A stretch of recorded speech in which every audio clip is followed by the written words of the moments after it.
I found out my parents stole my $15,000 wedding fund on the same day I was supposed to pick up my dress. The bridal shop owner handed me an envelope with a handwritten note inside. Your mother stopped by yesterday. She said you changed your mind about the wedding and withdrew the payment. I'm so sorry, honey. The deposit is non-refundable. I stared at those words until they blurred.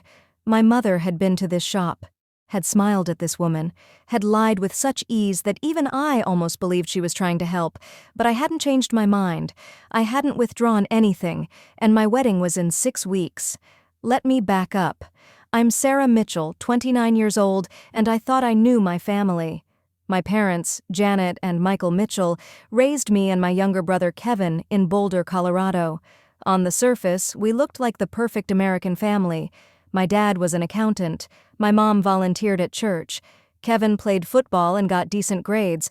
I was the overachiever, the one who got a full ride to CU Boulder, the one who landed a job at a tech startup right after graduation.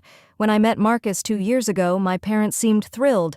He was a software engineer, financially stable, kind. We got engaged last Christmas, and I'd been planning our September wedding ever since. I'd saved $15,000 over 3 years. Every bonus, every tax refund, every birthday check from my grandmother went into that account. It was supposed to be our dream day. Small and intimate, just 60 guests at a garden venue in Boulder Creek. My mother offered to help with planning. At first, I was grateful. She came to dress appointments, helped me pick flowers, tested cakes. But then little things started feeling off. She'd ask for my banking password to check vendor deposits. She'd insist on being the primary contact for all the vendors because she had more time to handle calls during the day. When I hesitated, she'd sigh and say, "Sarah, I'm your mother. Don't you trust me?" So I gave her access. Because that's what you do when you trust your family, right? You give them the passwords, the account numbers, the keys to everything you've worked for. You believe that love means sharing, that family means safety. I was wrong. The day I went to the bridal shop, I'd been feeling uneasy for weeks. Small charges kept appearing on my wedding account. A $300 payment to a catering company I didn't recognize. A $500 withdrawal marked miscellaneous. When I asked my mom about it, she'd wave me off. "Oh, honey, that's just the deposit I made for the chair rentals. Don't worry, I'm keeping track of everything." But standing in that bridal shop, holding that note, something clicked. My mother hadn't made deposits. She'd been making withdrawals. I drove straight to the bank, my hands shaking so badly I almost rear-ended someone at a red light. I walked up to the teller with my ID and my account number written on a shaking piece of paper. I need to see all the transactions on this account for the past 6 months. The teller, a young woman with kind eyes, printed out the statement. It was 4 pages long. I sat in the lobby and read every line. $300 to Bloomscape Florists, a company I'd never heard of. $500 to Michael's Country Club, my father's golf membership. $2,000 to Boulder High School Athletic Department with a note that said Kevin's Senior Trip Fund. $800 to Jan's Day Spa. $1,500 to Creekside Restaurant, the same place my parents celebrated their anniversary every year. My vision tunneled. My wedding fund, 3 years of savings, had been drained piece by piece to fund my family's lifestyle. The final transaction, dated 2 days ago, was a withdrawal of $4,500 marked final payment, Bridal Boutique. But the shop owner just told me my mother had canceled my dress. I sat in that bank lobby for 20 minutes, just breathing. In and out, trying not to scream. Then I walked back to the teller. I need to freeze this account. Right now. And I need copies of every transaction with timestamps and IP addresses if possible. She nodded slowly. "Ma'am, are you okay? Do you need me to call someone?" "I'm fine," I said, though my voice didn't sound fine at all. "I just need those records. Please." Within an hour, I had everything. I drove to Marcus's apartment. He was working from home, sitting at his desk in sweatpants and a t-shirt, completely unaware that our entire wedding had just evaporated. I walked in and dropped the bank statements on his keyboard. He looked up, confused, then started reading. His face went from puzzled to pale to furious in about 30 seconds. "Sarah, what the hell is this?" My parents, I said flatly. They stole our wedding fund. All of it. Marcus stood up so fast his chair rolled backward. $15,000? All of it? I nodded. He ran his hands through his hair, pacing. We need to call the police. Right now. Not yet, I said. I need to talk to them first. Marcus stared at me like I'd lost my mind. Talk to them? Sarah, they committed fraud. They stole from you. I know, I said quietly, but they're still my parents. I need to hear them say it to my face. I called my mother from Marcus's apartment. She answered on the third ring, her voice cheerful. Hi, honey. How was the dress fitting? Mom, I said, my voice ice cold. I went to the bank today. There was a pause. A long one. What do you mean? You know what I mean. Where's my wedding fund? Another pause. Then, in a smaller voice, Sarah, I can explain. Explain what? That you stole $15,000 from me? That you lied to the bridal shop and canceled my dress? That you've been draining my account for 6 months? I heard my father's voice in the background. What's going on? Give me the phone. There was a shuffling sound, then my father's voice, defensive and sharp. Sarah, you need to calm down. We were going to pay you back. When? I asked. Before or after my wedding that you just made impossible? He sighed, the same exasperated sigh he'd used when I was a teenager asking for gas money.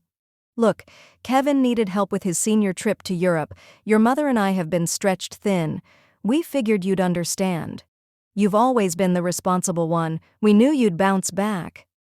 I laughed. It was a harsh, broken sound. You stole my wedding fund for Kevin's vacation? My father's voice turned cold. We didn't steal anything. We're your parents. What's yours is ours. That's how family works. No, I said quietly. That's how thieves work. I hung up. Marcus was watching me, his face a mix of concern and rage. What did they say? I told him. Every word, every excuse, every justification. When I finished, he sat down heavily on the couch. So what do we do now? I looked at the bank statements spread across his coffee table. We document everything. We get a lawyer, and we get our money back. Over the next week, I became a woman I didn't recognize. Cold, methodical, focused. I hired a family law attorney named Rebecca Chen. She was in her 40s, sharp-eyed, with a reputation for winning difficult cases. I sat in her office and laid out every bank statement, every text message, every email where my mother had asked for account access. Rebecca looked at the evidence and nodded slowly. This is financial fraud and elder abuse in reverse. You have a strong case. You can file criminal charges, or you can sue civilly for restitution, or both. I want both, I said. Rebecca raised an eyebrow. You understand that will likely destroy your relationship with your parents permanently? I looked at her. They destroyed it first when they chose theft over honesty. We filed the lawsuit the next day. The summons was delivered to my parents' house by a process server. My mother called me 17 times in 2 hours. I didn't answer. Then my father called, his voice tight with barely controlled anger. You're suing us? Your own parents? Yes, I said calmly. For theft, fraud, and emotional distress. You had no right to take that money. He scoffed. We're family.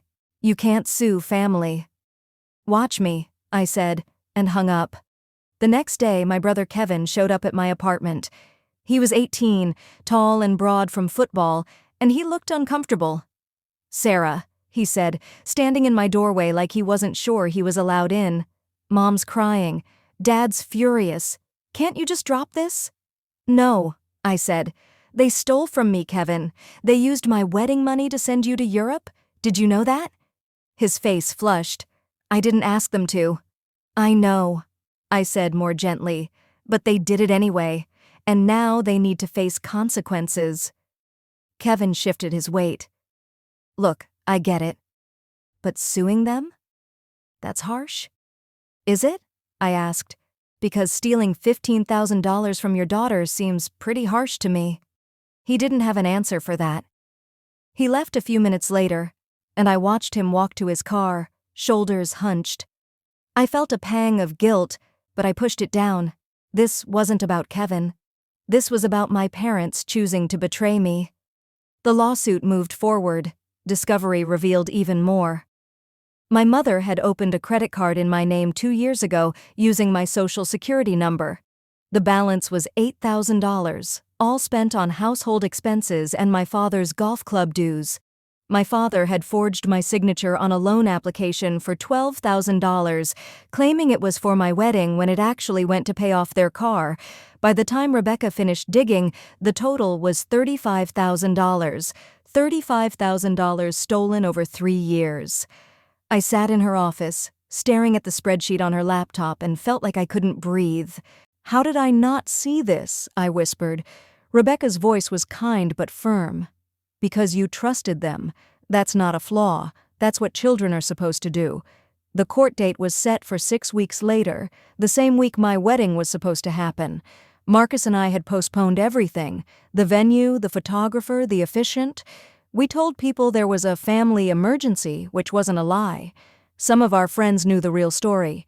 Most didn't. I wasn't ready to explain that my parents had stolen my wedding. The day before the hearing, my mother showed up at my apartment. I saw her through the peephole, standing in the hallway with red-rimmed eyes and a crumpled tissue in her hand. I almost didn't open the door, but something, maybe muscle memory or leftover love, made me turn the knob. She looked smaller than I remembered, older. "Sarah," she said, her voice cracking. "Please, can we talk?" I stepped aside and let her in. She sat on the edge of my couch, twisting that tissue in her hands. I stayed standing. "You have 5 minutes," I said. She looked up at me, tears streaming down her face. "I'm so sorry. I never meant for it to go this far. It started small. Just a little bit here and there. Your father lost a big client and we were behind on bills. Kevin's tuition was due. I thought I could pay you back before you noticed." "But you didn't," I said flatly. "No," she whispered, and then it just kept happening. Every time we needed something, I'd think, "Sarah's doing well. She won't miss it. She'll understand." But I didn't understand, I said, my voice rising. "You didn't give me the chance to understand. You just took and lied about it. You canceled my wedding dress and told the shop I'd changed my mind. Do you know how that felt?" She sobbed. I know I messed up, but I'm your mother. Doesn't that count for something?" I felt something crack inside me. Being my mother means you should have protected me, not stolen from me. She reached out like she might touch my hand, but I pulled back. "The hearing is tomorrow," I said. "If you want to make this right, you'll show up and tell the truth." She left a few minutes later, still crying. I closed the door and leaned against it, feeling empty. Marcus came over that night and held me while I stared at the ceiling, wondering how we'd gotten here. The hearing was in a small courtroom in Boulder County. My parents sat on one side with their lawyer, a tired-looking man in a rumpled suit. I sat on the other with Rebecca, who looked sharp and prepared. The judge, a woman in her 60s with steel-gray hair, reviewed the evidence in silence. Then she looked at my parents. "Mr. and Mrs. Mitchell, you're accused of fraud, identity theft, and financial elder abuse in reverse. How do you plead?" My father started to speak, but his lawyer put a hand on his arm. "Your Honor, my clients acknowledge financial impropriety, but dispute the characterization of theft. They believed they had implicit permission to access these funds as family members." The judge's expression didn't change. "Did they have explicit written permission?" "No, Your Honor." "Then it's theft." She looked at my parents. "You stole $35,000 from your daughter. You forged her signature. You opened accounts in her name. That's not family support. That's fraud." My mother was crying again, quietly. My father sat stone-faced. The judge continued. "I'm ordering full restitution of $35,000 to be paid within 90 days.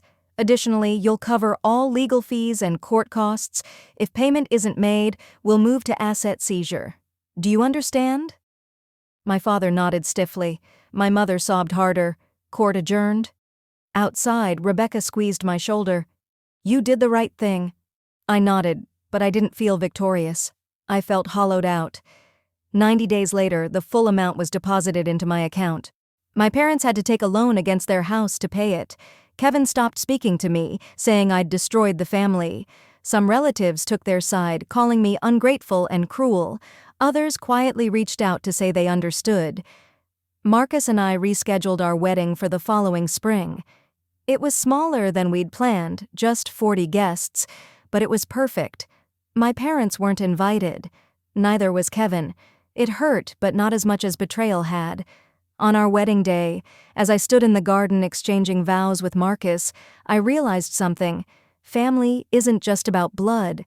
It's about trust, respect, and showing up when it matters. My parents had failed that test, but Marcus had passed it every single day. 3 years later, I'm 32 now. Marcus and I own a small house in Boulder. We have a dog named Murphy and a vegetable garden that's mostly weeds, but we love it anyway. I haven't spoken to my parents since the court hearing. Kevin reached out once 2 years ago to say he was sorry. We met for coffee. It was awkward but not hostile. We're trying. Sometimes people ask if I regret suing my parents. The answer is no. What they did was wrong, and wrong things need consequences. But I do regret that it came to that. I regret that they chose money over honesty. I regret that they taught me the hardest lesson of my life, that the people who should protect you can be the ones who hurt you most. If you're listening to this and you've experienced something similar, I want you to know this. You are not responsible for other people's choices, even if those people are your parents. You are not selfish for protecting what you've worked for. You are not cruel for demanding honesty and respect. Boundaries aren't walls meant to keep people out. They're doors, and you get to decide who has a key. It took me losing $15,000 and almost losing my wedding to learn that. I hope you can learn it at a cheaper price. Trust is sacred. Don't give it to people who treat it like currency. And if someone betrays that trust, remember this: you are allowed to walk away. You are allowed to say enough. You are allowed to choose yourself. That's not selfishness. That's survival. And sometimes, survival is the bravest thing you can do.